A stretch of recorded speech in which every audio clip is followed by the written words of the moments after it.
Hello साथियों, तो कैसे हैं आप सब लोग। आई होप कि आप सब अच्छे होंगे और आपकी तैयारी अच्छी चल रही होगी।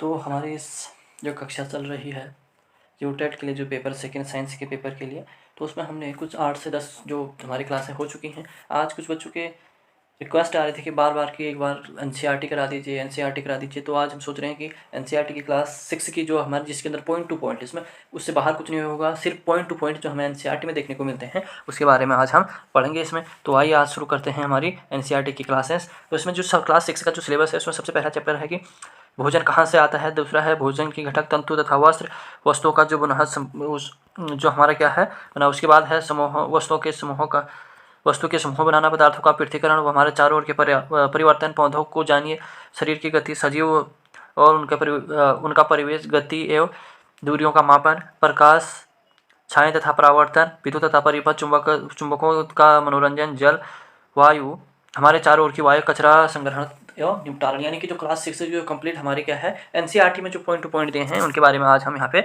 अध्ययन करेंगे। तो आइए शुरू करते हैं। हमारा पहला चैप्टर है उसमें है, उस चैप्टर का नाम है कि हमारा क्या कहते हैं भोजन कहाँ से आता है। तो यहाँ पे ये कह रहा है कि भोजन विभिन्न खाद्य संगठनों जैसे अनाज, फल, सब्जी इत्यादि का से रोज क्या है जंतुओं से हमें ये क्या है, ये सारे जो मिलते हैं कहाँ से मिलते हैं, प्लांट से। जंतुओं के हमें कहाँ मिलता है, दूध, मांस, अंडे वगैरह जो क्या आते हैं जंतुओं के क्या हैं, ये सारे हमारे जो हैं। काशी फल को हम किसके नाम से जानते हैं, सीताफल के नाम से भी जानते हैं। देखो, कुछ पौधे के 2 या 2 से अधिक भाग खाने योग्य होते हैं। जैसे सरसों के बीज से हम तेल को प्राप्त करते हैं और पत्तियों से हम उसके साग के रूप में प्रयोग करते हैं। यहाँ पे क्या आएगा, ऑप्शन आएंगे, इनको ध्यान से एनसीईआरटी है ये बिल्कुल ध्यान से पढ़ने की जरूरत है। कि ये कह रहा है कि जो क्या है कुछ पौधे ऐसे होते हैं जैसे हम क्या कर सकते हैं उसके 2 या 2 से अधिक पार्ट्स को खा सकते हैं। जैसे क्या एग्जाम्पल दिया है सरसों के, जिसपे क्या है कि जो उसके जो बीज होते हैं उससे तेल का प्राप्त कर सकते हैं और जो पत्तियों से हम क्या करते हैं उसका साग खाते हैं। उसके बाद हमारा नेक्स्ट जो है उसके बाद हमारा आ रहा है इसमें कि मूंग तथा चने के गीले कपड़ों में बांधकर उसे क्या करते हैं अंकुरित किया जा सकता है। उसके बाद मधुमक्खी फूल और उसका मकरकंद वर्ष के केवल कुछ समय में ही उपलब्ध होता है, तो मकर पूरे भंडारण करके रखते हैं। यानी कि जो मधुमक्खियां हैं वो क्या करती हैं उसके जो फूल से जो लेती है ना रस, उसके क्या करते हैं कुछ ही समय प्राप्त हो पाती है, तो उनको क्या करती हैं साल भर के लिए क्या करती है उसको दबाए रहती है। हिरन केवल क्या है, हिरन केवल पादप खाता है और इसलिए कहते हैं शाकाहारी कहते हैं। यानी कि जो क्या कहते हैं केवल किसको खाते हैं, पादप को खाते हैं, उनको क्या कहते हैं शाकाहारी एनिमल्स कहते हैं। तोता केवल क्या है शाकाहारी उत्पाद ही खाता है। बहुत बार कहते हैं क्वेश्चन आता है, इसमें 4 ऑप्शन आ जाएंगे। इसमें क्या कहते हैं 4, जैसे मैंने बता दिया कि कुछ पौधों में क्या होता है जो मधुमक्खियां होती हैं वो क्या करती हैं कुछ ही समय में उपलब्ध जो भंडारण करती हैं। हिरन क्या करता है शाकाहारी है, तोता क्या है मांसाहारी है। इसमें क्वेश्चन थोड़ा सा घुमा के आ सकता है, लेकिन क्या है जो तोता भी है हमारा वो भी क्या है केवल क्या करता है शाकाहारी ही। शाकाहारी अब यहाँ पे बता शाकाहारी किसी जो जीव क्या करते हैं केवल क्या खाते हैं पादप खाते हैं, जो पेड़ पौधों से अपना भोजन बनाते हैं उनको क्या कहते हैं, जैसे गाय, भैंस, बकरी वगैरह आपने देखे होंगे, ये सारे क्या है पादप यानी कि शाकाहारी। मांसाहारी वो जीव जो क्या करते हैं जंतुओं को खाते हैं, यानी कि जो किसमें है डायरेक्टली इनडायरेक्टली किस पे हैं किसी एनिमल्स पे, उन्हें क्या कहते हैं मांस, जैसे बाघ, शेर, चीता, ये सारे क्या हैं हमारे क्या हैं इनको क्या कहते हैं मांसाहारी कहते हैं। उसके बाद हमारा नेक्स्ट क्वेश्चन है सर्वाहारी। वे जंतु पादप या 2 दूसरे प्राणियों को खाते हैं उनको क्या कहते हैं सर्वाहारी। जैसे कौवा, मैना, ये क्या करते हैं पादप भी खाते हैं एनिमल्स पे। अब जैसे कौवा क्या करता है कि कभी पादप वगैरह पे खाता है, कभी कभी क्या करता है कीड़े वगैरह पे क्या कर देते हैं ये खा जाते हैं। जैसे आपने पक्षियां देखेंगे ज़्यादातर पक्षियां क्या कर देती हैं कीड़े वगैरह खा जाती हैं, तो इनको क्या कहते हैं सर्वाहारी कहते हैं। हो गया। इसके बाद इतने ही जो इस चैप्टर में मेन चैप्टर में था वो हमारा कितना है, इतना ही है। अब देखते हैं हमारा क्या भोजन के घटक। तो हम जानते हैं कि प्रत्येक व्यंजन एक या एक से अधिक प्रकार की कच्ची प्रकार की सामग्री से मिलकर बना रहता है, और जो क्या था जो हमें कहाँ से प्राप्त होते हैं पादप या जंतु से, जो हमें ऊपर पढ़ लिया था अभी क्या होता है। जैसे हमारे कुछ चीज़ें अनाज वगैरह किससे होते हैं पादपों से होते हैं, वैसे ही क्या करते हैं वैसे क्या होता है जो हमारे क्या है कुछ जैसे दूध, दही वगैरह क्या करते हैं हमें कहाँ से मिलते हैं जो हमारे एनिमल्स होते हैं। जैसे एनसीईआरटी की बुक में क्यों दिया है कि इडली बनाने के लिए हमें क्या क्या चाहिए, चावल चाहिए, उड़द की दाल चाहिए, नमक और जल चाहिए। तो हमें ये कहाँ से मिलेगा इसके बारे में हमें यहाँ पे लिखना है। जैसे उसमें चिकन कड़ी के लिए चिकन हमें जंतु से मिलेगा, मसाला हमें प्लांट से मिलेंगे, तेल हमें जंतु या पौधे से दोनों से मिल सकते हैं, वाटर हमें कहाँ मिलेगा अर्थ से मिलेगा। तो ये हम यहाँ पे लिख सकते हैं। उसके बाद है हमारे भोजन में मुख्य स्रोत कार्बोहाइड्रेट होता है, प्रोटीन होता है, विटामिन, वसा, लवण होता है। इसके अतिरिक्त हमारे भोजन में रुद्रांश तथा जल भी क्या होता है शामिल होते हैं। इसको ध्यान से देना क्या क्या होता है भोजन में, कार्बोहाइड्रेट होता है, प्रोटीन होता है, विटामिन होता है, वसा तथा खनिज लवण होते हैं। इसके अलावा रुद्रांश तथा जल भी हमारे भोजन में क्या पाए जाते हैं फिर जल में पाए जाते हैं। हमारे शरीर में पाए जाने वाले कार्बोहाइड्रेट जो कार्बोहाइड्रेट किसके रूप में रहता है, स्टार्च तथा मंड के रूप में रहता है। बहुत ही ज़्यादा इंपॉर्टेंट है, किसके रूप में मंड तथा किसके रूप में शर्करा, यानी कि जो क्या है स्टार्च है उसके रूप में क्या रहता है कार्बोहाइड्रेट हमारे उसमें बॉडी में स्थिर रहता है। कॉपर सल्फेट विलयन को कैसे बनाया जाता है, उसमें क्या बनाया जाता है 10 मिली जल में 2 ग्राम कॉपर सल्फेट घोलकर बनाया जाता है। जो कॉपर सल्फेट होता है उसमें क्या मिलाया जाता है 100 मिली क्या वाटर तथा 2 ग्राम क्या मिलाया जाता है कॉपर सल्फेट मिलाने से उसका क्या किया जाता है विलयन हमारा तैयार किया जाता है। 100 मिली जल में कहते हैं 10 मिली काठों सोडा बनाने से कास्टिक सोडा बन जाता है। क्या करें, जब हम क्या करेंगे 100 मिली जल में क्या बनाएंगे 2 ग्राम या 100 ग्राम 10 ग्राम के बनाएंगे कास्टिक सोडा बनाएंगे तो कास्टिक सोडा विलयन हमारा बन जाएगा। खाद्य में बैंगनी रंग प्रोटीन को क्या दर्शाता है, प्रोटीन का क्या करता है, जो अगर किसी उसमें हम क्या करेंगे कि सपोज करो कि हमारे पास कोई क्या है, कोई दाल वगैरह अगर हम परीक्षण करें, अगर उसमें क्या बैगनी कलर हमारा आ रहा है तो उसमें क्या लिखा जाएगा कि उसमें क्या है, प्रोटीन प्रेजेंट है। नेक्स्ट क्वेश्चन, नेक्स्ट कह रहा है हमारा नीला रंग या काला रंग पदार्थ में किसकी मंड यानी कि जो हमारा कार्बोहाइड्रेट है वो किसकी उपस्थिति दिखाता है, हमारे कार्बोहाइड्रेट की उपस्थिति दिखाता है। कागज पर तेल का धब्बा हमें किसकी दिखाता है, वसा की उपस्थिति को दर्शाता है। इसमें 4 ऑप्शन आ जाएंगे, जैसे 4 ऑप्शन क्या आ जाएंगे, क्या कहते हैं, बैंगनी रंग खाद्य पदार्थ में प्रोटीन की उपस्थिति को दर्शाता है। दूसरा आ जाएगा नीला रंग या काला रंग पदार्थ में मंड की उपस्थिति को दर्शाता है। कागज पर तेल के 4 ऑप्शन आ जाएंगे, 3 ऑप्शन आ जाएंगे, उसमें 1 2 1 3 1 2 ऑल ऑफ दिस करके क्या देंगे, वो 4 हमारे क्या देंगे क्वेश्चन आ जाएंगे।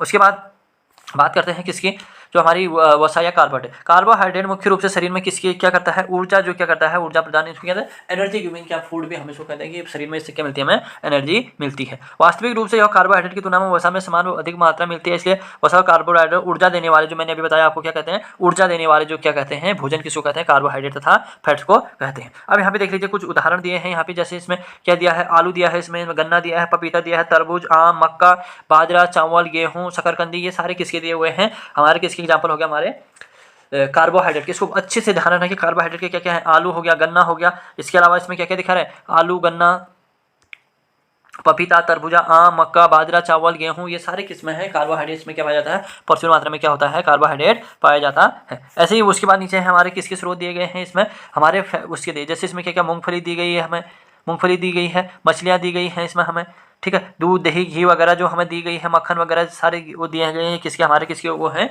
हमारे वसा के क्या है, ये स्रोत हैं। हो गया इतना। इसके बाद हम पढ़ते हैं प्रोटीन के बारे में। प्रोटीन क्या करता है, हमारे बॉडी जो बॉडी बिल्डिंग का काम करता है वो क्या करता है, उसमें एक मैं क्वेश्चन देख रहा था कि क्या करता है, किसी से एक क्या कहते हैं, भोजन को करने से शरीर की कोशिकाओं में वृद्धि होती है, तो वो भोजन कौन सा है, तो क्या आते हैं, शरीर की जो कोशिका सेल्स हैं उनमें वृद्धि होने का कहना है, बॉडी हमारी बॉडी वर्धक भोजन है उसको कौन सा है, प्रोटीन। और जो हमें कहाँ मिलता है, दूध से मिलता है, दही, मछली, जो हमारे क्या है, चने, मूंग, यानी कि जो दाल से, सारे जो दाल से उनसे क्या मिलती है, मटर, अरहर, जो भी हमारे दाल है उनसे क्या मिलता है, हमें प्रोटीन प्रचुर मात्रा में मिलता है। उसके बाद नेक्स्ट है हमारा विटामिन। विटामिन हमारे शरीर में क्या काम करता है कि जो रोगों से लड़ने के लिए क्या काम करता है, हमारा विटामिन काम करता है। ये विटामिन हमारी आंखें, अस्थियों, दांत, मसूड़ों को स्वस्थ रखने में सहायक होता है। इसके कुछ vitamin A, vitamin C, vitamin D, vitamin A के नाम से जाना जाता है। यहाँ पे विभिन्न प्रकार के विटामिनों के एक समूह को विटामिन बी कॉम्प्लेक्स भी कहा जाता है, जो आपने पढ़े होंगे बी कॉम्प्लेक्स। बी क्या होता है, B1, B2, B3, BH और B12 जो होते हैं उसके नाम से भी जाना जाता है। विटामिन ए हमारी क्या त्वचा और आंख को क्या रखता है, स्वस्थ रखता है। और विटामिन सी से लड़ने की क्या होती है, जो विटामिन सी का सबसे अच्छा स्रोत क्या माना जाता है, जो हमारे क्या है, सिट्रस फ्रूट, यानी जो खट्टे फल होते हैं वो क्या है, विटामिन सी के सबसे अच्छे स्रोत माने जाते हैं। विटामिन डी हमारी क्या करती है, जो हड्डियां हैं, दांतों और में कैल्शियम का उपयोग करने में हमारी क्या करती है, सहायता करती है। आगे इसमें 3 चीजें क्या क्या, सबसे पहले जो आंखों की त्वचा और आंखों को कौन स्वस्थ रखता है, विटामिन ए रखता है। जो रोगों से लड़ने में मदद करता है, विटामिन सी रखता है। जो विटामिन डी है वो क्या करता है, अस्थि तथा हाथ, जो हमारे आंत हैं, जो दांत हैं, उनको क्या करता है, उनको स्वस्थ रखने में मदद करता है। अब जैसे यहाँ पे क्या हैं, कुछ स्रोत दिए गए हैं आपको, देखो विटामिन डी के यहाँ पे दूध वगैरह, पपीता वगैरह दिया गया है, गाजर वगैरह दिए गए हैं। वहीं विटामिन सी के संतरा, जो सिट्रस फ्रूट हैं, वो सारे किस्म आ गए हैं हमारे उसमें आ गए। वैसे विटामिन बी के कुछ स्रोत हैं जो यकृत है, दाल वगैरह है। विटामिन डी के स्रोत जो सनलाइट सबसे ज्यादा क्यों माना जाता है, उसका डी का स्रोत माना जाता है। ये आप सबने पहले से ही पढ़ा हुआ है, ये आपके लिए कोई बड़ी बात नहीं है कि इसमें कैसे होता है, क्या होता है करके, क्योंकि सभी किसमें साइंस के स्टूडेंट है, तो इतनी मुझे नहीं लगता है कि इतनी बताना की जरूरत है। उसके बाद है आयोडीन के स्रोत के रूप में क्या पाया जाता है, आयोडीन का मछली, जो मछली क्या आती है, नमक, मछली, केकड़ा आदि में ये क्या रहते हैं, पदार्थ रहते हैं, ठीक है क्या। उसके बाद है फास्फोरस के स्रोत के रूप में केला और दूध जैसे पदार्थों को रखा जाता है, यानी फास्फोरस के जो क्या है अच्छे स्रोत हैं, कहाँ है, केला और फास्फोरस जैसी चीज़ों को रखा जाता है। लोहे के मुख्य स्रोत जो क्या है, गाजर और सेब को जो आयरन हमें मिलता है वो कहाँ से मिलता है, गाजर और सेब से हमें क्या मिलता है, कैल्शियम का दूध और अंडे से तो क्या मिलता है, कैल्शियम हमें मिलता है। हमारे शरीर में सूर्य के प्रकाश की उपस्थिति में विटामिन डी बनता है, जो मैंने अभी थोड़ी देर पहले बता रहा था कि विटामिन डी क्या बनता है, सूर्य के प्रकाश की उपस्थिति में क्या करता है, हमारा विटामिन डी बनता है। अधिकांश खाद्य पदार्थ में से एक से अधिक पोषक तत्व होते हैं, जैसे चावल में कार्बोहाइड्रेट की उपस्थिति तथा दूसरे, यानी कि ये कह रहा है कि बहुत ज़्यादा ये अब तुम कह रहे हो कि ये क्या दिया है, ये ऑप्शन में आएगा कि ऐसा ऐसा होता है, वैसा कह देगा कि इसका क्या कार्बोहाइड्रेट वो मंड की या स्टार्च के रूप में रहता है, जो हमारा प्रोटीन ये है, या देगा उसमें दे देगा, नेक्स्ट वो दे देगा कि अधिकांश खाद्य पदार्थ में एक से अधिक पोषक तत्व पाए जाते हैं। अब इसमें से कौन सा सही है कौन सा गलत है, इसमें क्या कर देगा, ये दे देगा। तो ये कहते हैं एक दूसरे तत्वों में क्या होती है, अधिक रहती है। हो गया इतना। उसके बाद है रुद्रांश यानी आहारी रेशे। रुद्रांश की पूर्ति कहते हैं आप जैसे साबुत क्या कहते हैं, साबुत खाद्यान्न, दाल चावल वगैरह जो हम फल खाते हैं ना, कच्चे फल वगैरह, वो सब क्या है रुद्रांश के अंदर आते हैं। लेकिन अगर पोषण प्राप्त नहीं करते, लेकिन फिर भी ये क्या होते हैं, इससे जो रुद्रांश होता है हमारे शरीर में क्या, ऐसा नहीं कि इससे खाने से ताकत आ जाएगी या बॉडी बन जाएगी, ऐसा नहीं है, बल्कि ये किसके काम आते हैं, हमारे भोजन के लिए आवश्यक होते हैं। देखो ये यहाँ पे बहुत बड़ा नोट्स दिया है, क्या कहते हैं, रुद्रांश के बिना पचे हुए भोजन क्या हमारे शरीर से बाहर निकालने के में सहायता करता है, यानी कि जो इसका मेन फंक्शन है वो क्या है, जो हमारा एक्सक्रीटरी जो सिस्टम होता है उसमें क्या करता है, उसमें काम करता है। उसके बाद हमारा जल क्या है, विभिन्न पोषण जैसे इसकी सहायता से हमारा क्या था, अवशोषित करने का इसका क्या काम है। अब संतुलित आहार क्या है, संतुलित आहार ऐसा आहार है जो क्या कहता है हमारे शरीर में आवश्यक सभी पोषक तत्व कौन कौन से, कार्बोहाइड्रेट हो गया, उसमें हमारा क्या हो गया, प्रोटीन हो गया, उसमें हमारा क्या हो गया, विटामिन हो गया, उसमें हमारे क्या हो गया, हमारा H2O यानी वाटर हो गया, कार्बोहाइड्रेट, सारी चीज़ों को आपस में जिसकी पूर्ति करती हैं उसको क्या कहा जाता है, कार्बो की संतुलित आहार। भोजन को उचित प्रकार से पकाना चाहिए, नहीं तो इसे पके हुए क्या है कुछ क्या हो जाता है, ज़्यादा अगर हम भोजन को क्या कर देंगे तो पकाने से जो हमारे क्या पोषक तत्व हो जाएंगे वो क्या हो जाते हैं, नष्ट हो जाते हैं। ठीक है, छिलका उतारकर धोने से या चावल को खाते बार बार धोने से उसके क्या हो जाते हैं, पोषक तत्व क्या हो जाते हैं, नष्ट हो जाते हैं। इसलिए कहते हैं कि जो चावल वगैरह उन्होंने तो क्या नहीं करते हैं, ज़्यादा क्या होता है, बार बार नहीं धोना चाहिए या उनको बार बार नहीं पकाना चाहिए। तो पकाने से क्या होता है, विटामिनों को आसानी से क्या हो जाते हैं, नष्ट हो जाते हैं। क्या अगर किसी खाने को ज़्यादा बहुत ज़्यादा पकाएंगे तो उसमें जो भी विटामिन है उसमें क्या हो जाएगा कि जो हमारे क्या हैं, जो विटामिन है वो सारे नष्ट हो जाते हैं। हमारे भोजन में वसा की अधिक मात्रा के कारण हमें क्या आती है, मोटापा क्यों आता है, जो हमारे भोजन में क्या होती है, अधिक क्या होती है, जो अधिक हमारे भोजन में वसा यानी फैट होता है, उसी के कारण क्या होती है, हमारी जो मोटापा आता है वो। अभावजन्य रोग क्या है, वे रोग जो क्या है लंबी अवधि तक पोषक के तत्व के अभाव में होते हैं, यानी कि जो संतुलित भोजन ना लें, जो बैलेंस डाइट ना लेने पे हमारा क्या होता है कि जो भोजन क्या होता है उससे जो रोग उत्पन्न हो जाते हैं उनको क्या कहते हैं, अभावजन्य रोग क्या कहते हैं। और इनको कैसे रोका जाता है, संतुलित भोजन, जो हम संतुलित भोजन जो फिक्स लेंगे जिसमें carbohydrate, protein, fat, vitamin, water सब होगा, उससे लेने पे ये रोग क्या हो जाता है, दूर हो जाते हैं। यदि भोजन तथा कार्बोहाइड्रेट लंबे समय तक अनुपस्थित रहे तो व्यक्ति की वृद्धि पूरी तरह से अवरुद्ध हो जाती है और इससे व्यक्ति को दुबला पतला हो जाता है। यानी कि जब कार्बोहाइड्रेट और प्रोटीन जो लोग नहीं लेते हैं लंबे समय तक तो वो क्या हो जाएंगे, दुबले पतले हो जाते हैं। तो ये था आपके किसका चैप्टर 2 का जो मेरा जो मीन उसमें जो एनसीईआरटी बुक में हमारे दिया गया पॉइंट टू पॉइंट। यहाँ पे कोई इधर उधर की बात मैं नहीं कर रहा हूँ या कोई बड़े बुक का रेफरेंस नहीं ले रहा हूँ, जितना भी क्या है पॉइंट टू पॉइंट हमारी बात की गई है उतने, उससे बाहर आपको बिल्कुल भी नहीं मिलेगा। आप एनसीईआरटी की बुक खोलेंगे तो उसमें आपको क्या मिलेंगे, ये जो हेडलाइंस है इससे ज़्यादा क्या कुछ भी नहीं मिलेगा। उसके बाद है तंतु। तंतु क्या होते हैं, धागे की पतली जो क्या है लड़ियों से मिलाकर क्या बनाया जाता है, तो छोटे छोटे धागे हैं इनको मिलाएंगे, जो आपस में मिलाएंगे तो क्या करेंगे, तंतु हम कह देते हैं। प्राकृतिक तंतु, प्राकृतिक तंतु क्या होती है, दो तरह के तंतु होते हैं, एक होता है संश्लेषित यानी कि जो मानव के द्वारा, ये प्राकृतिक जो क्या आते हैं जो कहाँ से मिला, जैसे सूती जूट, जो जूट होता है, रेशम होता है, ऊन, ऊनी के पादप जंतु से क्या होता है प्राकृतिक जंतु कहते हैं। जैसे कहता है रेशमी तंतु कहाँ से मिलता है, रेशम में कुकैन से क्या किया जाता है, जो हमारा कुकैन जो क्या होता है रेशम कीट होता है उससे क्या किया जाता है, रेशम बनाया जाता है। और जैसे संश्लेषित तंतु या कृत्रिम तंतु जिसे कहते हैं, ऐसे रासायनिक पदार्थ जिनका स्रोत पादप अथवा जंतु नहीं होता है। ये तंतु का निर्माण कहाँ से किया जाता है, संश्लेषित करते हैं, जिसको हम क्या बनाते हैं, अपने हाथ से बनाते हैं। जैसे पॉलिएस्टर, नायलॉन तथा पिक्रिक जो क्या है, ये सारे क्या हैं, तंतु हैं, संश्लेषित कृत्रिम तंतु हैं। ठीक है, कपास के पौधे वहाँ उगते हैं जहाँ पर काली मृदा और तथा जलवायु, उष्ण जलवायु तथा किसमें मिलते हैं, जो कपास के पौधे मिलते हैं कहाँ उगते हैं, जो क्या होती है काली मृदा तथा रहती है, और उष्ण जो क्या है जलवायु जहाँ की रहेगी वहाँ पे क्या होंगे, हमें कपास के पौधे अच्छे खासे मिलेंगे। उसके बाद है हमारा कपास, बालों से कपास के हस्तचयन विधि के द्वारा क्या किया जाता है, कपास किस किस विधि द्वारा हस्तचयन यानी कि हाथों से चुन करके किया जाता है तो हमें लिया जाता है। इसमें पश्चात इसमें कपास के कंकतन विधि द्वारा क्या किया जाता है, इसको पृथक किया जाता है, जिससे क्या कहते हैं कपास ओटना कहते हैं। ठीक हो गया इतना। उसके बाद है हमारा जूट यानी पटसन, यानी कि जूट को पटसन पादप के तने से क्या किया जाता है, प्राप्त किया जाता है। यह भारत के कहाँ, पश्चिम बंगाल, बिहार, असम आदि क्षेत्र में क्या किया जाता है, उगाया जाता है। पटसन पादप फल का पुष्प क्रम अवस्था में काटते हैं, इस पुष्पक्रम अवस्था में काटते हैं। फसल कटाई के पश्चात पादपों के तने को कुछ दिनों तक क्या किया जाता है, जल में भिगो दिया जाता है तथा जब जल में गीला होने लग जाता है तो पटसन तत्वों को हाथ से क्या किया जाता है, फिर निकाल दिया जाता है। इन तत्वों को धागे के परिवर्तन में किया जाता है। अब यहाँ पे इसमें क्या जाता है, सबसे पहले पटसन को जब फूल निकलते हैं तो उसको क्या करते हैं, पानी में फिर भिगोने डाल देते हैं, फूल ओटे पानी में डाल दें। जैसे वो पानी में क्या होंगे, रेशे निकलेंगे, फिर उनको हटा दिया जाता है और उसको क्या कहते हैं तंतु के रूप में। अब इसमें एक शब्द है कताई किसे कहते हैं, धागे को क्या कहते हैं, रेशे को क्या कहते हैं, जो रेशे हैं उसे धागे बनाने की जो प्रोसेस है उसको क्या कहते हैं, कताई कहते हैं। अब जैसे कताई बुनाई आपने सुना होगा कि कताई कहते हैं कि जो क्या है छोटे छोटे क्या रेशे हैं उनको क्या धागे के रूप में क्या करना, परिवर्तन करना ही क्या है, कताई है।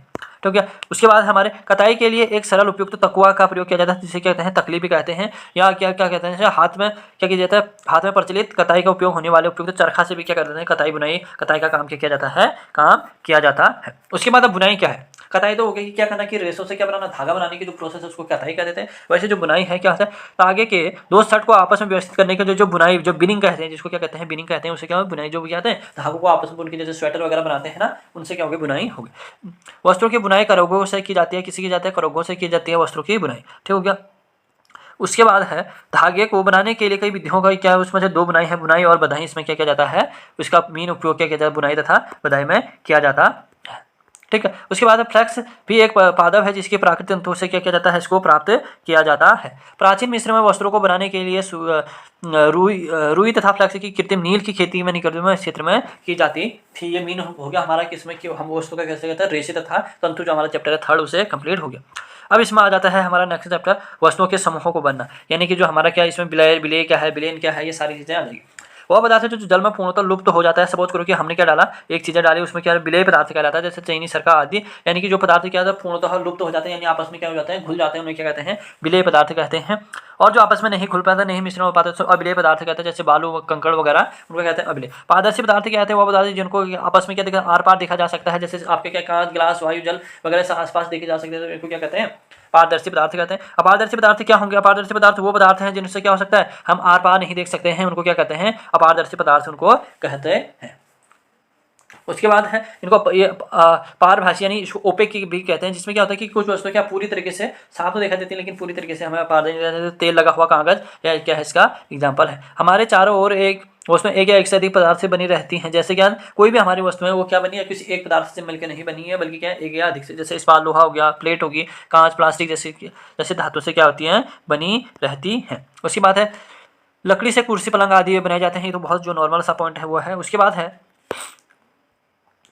उसके बाद हमारा है पदार्थ जिनमें काटने के बाद चमक आती है, उसे क्या कहते हैं, ध्रुति कहते हैं, क्या कहते हैं, ध्रुति देखने को मिलती है, उनको कहते हैं ध्रुति। पदार्थ जिनमें पूरा ध्रुति होती है, धातु होते हैं, जैसे लोहा, तांबा, एल्यूमिनियम पदार्थ में क्या पाए जाते हैं, उदाहरण है क्या कहते हैं, ध्रुति पाई जाती है, जिनमें कहते हैं चमक पाई जाती है एक तरीके से, उनको क्या कहते हैं, उनको क्या कहते हैं, हमारे धातु कहते हैं। उसके बाद इसमें यहाँ पे किसके बारे में दिया, कुछ धातुएं क्या होती हैं, बहुत धातुएं में अपनी क्या होता है, चमक खो देते हैं, विद्युतहीन होते हैं, विद्युतहीन इस पर प्रभाव दिखाई देता है, और उसे क्या होता है वायु के समय के कारण उसमें क्या हो जाती है, नम हो जाती है। अब उसमें क्या कहते हैं, कोमल पदार्थ, वे पदार्थ जिनको आसानी से संपीड़ित किया जाता है, खरोचा जा सकता है, उनको क्या कहते हैं, कोमल पदार्थ कहते हैं। नेक्स्ट है विद्युतिमय, विद्युतिमय को चमकीला, यानी जो मैंने बताया आपको किसके नाम से, चमकीला के नाम से भी इनको क्या जाता है, यानी कि जो चमकने की जो इन पर पाए जाते हैं उसको क्या कहते हैं, नाम से पाए जाते हैं। नेक्स्ट हमारा फिफ्थ चैप्टर है पदार्थों का पृथकीकरण। क्या है पदार्थों का पृथकीकरण में हम देखते हैं, क्या पदार्थों को पृथकीकरण से तात्पर्य है कि उनको क्या कर देना, अलग अलग कर देना। जैसे हमारे पास क्या है, सपोज करो कि एक इसमें हमारे क्या है, इसमें हमारा क्या रख दिया मैंने कि दाल थी, इसमें मेरी दो दालें हमारी में इसमें मिक्स हो गई, इन दालों को ही क्या करना, दूर करना, इन्हीं को क्या कहते हैं, पदार्थों का जो पृथकीकरण है उसको कहते हैं। पदार्थों का पृथक्करण से तात्पर्य मिश्रण में से पदार्थों को क्या करना, अलग अलग करना, पदार्थों का क्या कहलाता है, पृथक्करण कहलाता है। दूध या दही का मंथन करने से मक्खन निकलता है। ये क्या है, जब दूध या दही को हमें आपस में क्या मथते हैं तो उस विधि से क्या निकलता है, हमारा मक्खन निकलता है, कह रहे हैं। उसके बाद पृथक्करण की विद्या हस्तचयन विधि। हस्तचयन विधि में द्वारा क्या, गेहूं, चावल आदि दालों को क्या कहता है, बड़े बड़े कणों को क्या कहते हैं, आपस में क्या करते हैं, भूसे को क्या करते हैं, उठा लेते हैं, जिसको क्या कहते हैं, हस्तचयन विधि कहते हैं। ठीक है। दूसरी बात थ्रेसिंग, गेहूं, चावल तथा अनाजों को डंडियों से अलग करने, जो गेहूं की क्या होता है, ऐसे बालियां होती हैं, उसके अंदर क्या रहता है, गेहूं, इन बालियों को जो अलग करने की जो प्रोसेस है उसको क्या कहते हैं, थ्रेसिंग कहते हैं। उसके बाद है निष्पादन। उसके बाद है हमारा निष्पावन। इसमें उपयोग में क्या कहते हैं, पतले जो झोंके के साथ वो मिश्रण में हल्के उसमें क्या करते हैं, पृथक्करण किया जाता है, भूसे को जो अलग करने की जो विधि है उसको क्या कहते हैं, निष्पादन कहते हैं। उसके बाद है चालन विधि। चालन विधि में क्या कहते हैं, मिश्रण को दो ऐसे अवयवों को आप जिसकी क्या एक मोटे कण है, छोटे से कण है, इसमें क्या करेंगे, उसको डालेंगे तो जो छोटे कण होंगे वो क्या जाएंगे, इसके नीचे चले जाएंगे, और जो मोटे कण है वो क्या रहेंगे, ऊपर ही रह जाएंगे, तो इसमें क्या जाता है, चालन विधि का इसको कहते हैं। ठीक है। इसके बाद हमारा क्या आता है, यहाँ से बहुत बार क्या कहते हैं, क्वेश्चन पूछा जाता है कि क्या है अवसादन, क्या है निष्पादन, क्या है और निष्पंदन क्या है। तो इसके लिए है मिश्रण में जल मिलाने पर भारी अवयवों को तली पर बैठ जाती हैं, इसको क्या कहते हैं, जब हमने क्या मिश्रण है उसमें हमने जल बिठा दिया तो अब क्या होगा, जो हल्के वाले वो तो ऊपर उठ जाएंगे, जैसे इसमें क्या था इसमें मैंने डाल दिया, जो हल्के वाले होंगे वो क्या जाएंगे, ऊपर उठ जाएंगे, जो भारी होंगे वो नीचे बैठ जाएंगे, तो इसी प्रक्रिया को क्या कहते हैं, हमारे निष्पंदन कहते हैं। उसके बाद अवसादित मिश्रण को बिना हिलाए जल की मिट्टी को रेत उखड़ने की, जो अब उसको रख दिया मैंने, वो अवसादित कर लिया, उसको बिना ऊपर की जो मिट्टी को हम उठा देंगे तो उसको क्या कहेंगे, निष्पादन कहेंगे। उसी के अलावा है द्रव तथा उसके विलेय पदार्थों को क्या कहते हैं, अवयवों को जब प्रयोग करेंगे तो उसको क्या कहते हैं, हम निष्पादन कह देते हैं। उसके बाद है पनीर बनाने में इसका उपयोग किया जाता है। फलों और जो जूस निकालने में हम क्या कहते हैं, जो कठोर जो कहते हैं दाने हाने होते हैं, बीज होते हैं, उसको नीचे हटा देते हैं और ऊपर से क्या कर लेते हैं, हम उसको यूज कर लेते हैं। उसके बाद हमारा है वाष्पन। वाष्पन जल को उसके वाष्प में परिवर्तन करने की क्रिया को कहते हैं वाष्प वगैरह। जल क्या वाष्पन की क्रिया निरंतर चलती रहे, वाष्पन के द्वारा समुद्र का नमक भी बनाया जाता है। यानी कि वाष्पन में क्या कहते हैं कि हम जल को क्या करते हैं, उड़ा देते हैं, यानी कि उसको गर्म इतना गर्म कर देते हैं कि उसकी गैसीय स्टेज में होकर वो क्या हो जाता है, उड़ जाता है, जिसी मेथड से हम कहते हैं जो समुद्र में नमक होता है वो बनाया जाता है। नेक्स्ट है संघनन। जल वाष्प से उसका द्रव अवस्था में परिवर्तन करने की, यानी कि जो वाष्प जल है, जो वाष्पित है, जो वाष्प को क्या करना है, यानी कि देखो लिक्विड से क्या कर दिया हमने, वाष्प में बना दिया, यानी गैस स्टेज में बना दी, तो उसे क्या कहेंगे, वाष्पन कहेंगे। अब गैस से जब हम किस में करेंगे, लिक्विड में बना देंगे, ठंडा करके जब बना देंगे तो उसी प्रोसेस को क्या कहेंगे, हम संघनन कहते हैं। इसमें रेत और जल के मिश्रण को रेत में भारी कणों के तले पर बैठ जाते हैं, निष्पादन विधि द्वारा इसको क्या किया जाता है, पृथक किया जाता है। जब रेत और पानी करेंगे उसमें तो क्या होगा कि जो क्या है, रेत होगा वो नीचे बैठ जाएगा और पानी क्या जाएगा, ऊपर आ जाएगा। इस प्रक्रिया को मैंने अभी बताया कि इसको कहते हैं निष्पादन कहते हैं। संतृप्त विलयन वो विलयन होता है जो अधिक, सपोज करो कि मेरा इतना पानी था, इसमें इतना पानी है और मैंने इसमें क्या डाल दिया, 2 kg चीनी डाल दिया, तो क्या वो चीनी पूरी तरीके से घुल पाएगी या उसमें और घुलने की जो संभावना होगी नहीं होगी, तो इसको क्या कहते हैं, संतृप्त विलयन कहते हैं। जो क्या हो गया, तृप्त हो गया, जिसको संतृप्त हो गया, जो अब कुछ ले नहीं सकता। किसी पदार्थ में विलयन को गर्म करने पर उसकी विलेयता को और घुला जा सकता है। इसमें थोड़ा बहुत हम इसको क्या करेंगे, गर्म करेंगे, तो इसमें क्या, तो बहुत ही ज्यादा इंपॉर्टेंट पॉइंट है, देख लेना पेपर में पक्का ना कहीं कोई ना कोई पॉइंट पे देखने को मिलेगा। क्या किसी पदार्थ में जब विलयन को क्या कहते हैं, हम गर्म करते हैं तो उससे क्या थोड़ा और घुला जा सकता है। ठीक है, तो ये हमारे 5 चैप्टर हमारे यहाँ पे कंप्लीट हो चुके हैं। इसके अलावा जो 5 के बाद जो हमारे नेक्स्ट चैप्टर हैं हम उसको फिर नेक्स्ट क्लास में देखेंगे। तब तक आप इनका रिवीजन करते रहिए और देखते रहिए कि इसमें और क्या क्या हो सकता है। थैंक